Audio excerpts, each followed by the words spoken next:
प्रिय सज्जन वृंद, सादर नमस्कार।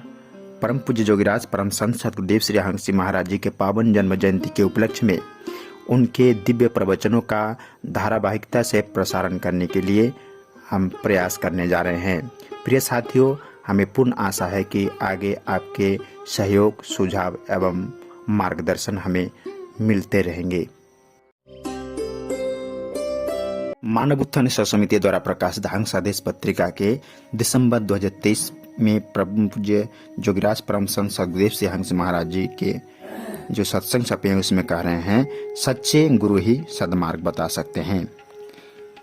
प्रेमी सज्जनों, भगवान श्री कृष्ण अर्जुन को समझाते हुए कहते हैं, न तत्भासते सूर्य न शशांको न पावका यद्गत्मा न निवर्तन्ते तद्धामं परमम्।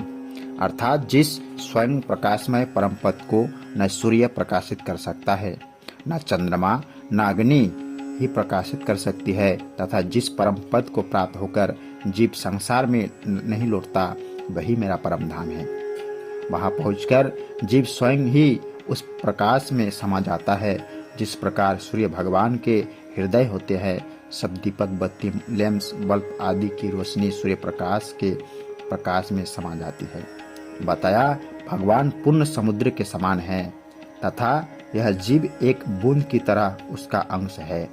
जब यह बूंद रूपी जीव का उस परम पद को प्राप्त हो जाता है, तब यह उस समुद्र रूपी गोविंद भगवान के परम प्रकाश में स्वरूप में समा जाता है, अर्थात लीन हो जाता है। उस समय उस बूंद का अलग अपना अस्तित्व समाप्त हो जाता है। परंतु यह सब कैसे हो सकता है? यह सब श्रुति का खेल है। हाथ पाव बाके नहीं सूरत से पकड़ा जाए। गुरु नानक देव जी कहते हैं, शब्द सूरत भव सागर तरिए नानक नाम बखाने। आदरणीय श्री महाराज जी कह रहे हैं, घोर अंधियारी रात हो और कोई अधिक पथिक घने जंगलों में भटक जाए तो उसके लिए केवल दो ही उपाय हैं। एक दो कि कोई आदमी उसको पुकारे या उसको किसी मनुष्य की आवाज सुनाई दे, तभी वह सोच सकता है कि इधर कोई मनुष्य के रहने की जगह होगी। दूसरा, यदि उसको कोई पर दीपक, रोशनी या आग जलती हुई नजर आ जाए, फिर वह उसको देखता देखता वहां पहुंच सकता है।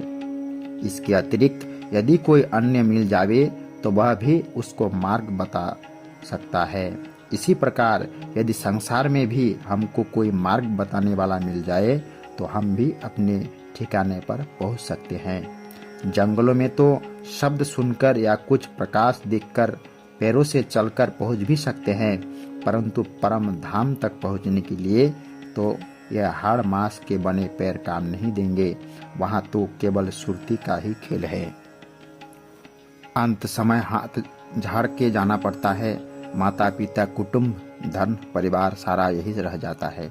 जब जन्म लिया तो माता के गर्भ से यह शरीर साथ आया था, परंतु मरते समय यह शरीर भी साथ नहीं जाना है।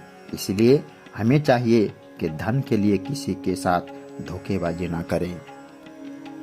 इसीलिए हमको यह मनुष्य देह मिली जो कि सब शरीरों में उत्तम है, ताकि हम नाम और प्रकाश को जानकर अपने इस शरीर में जीवन सार्थक कर लें।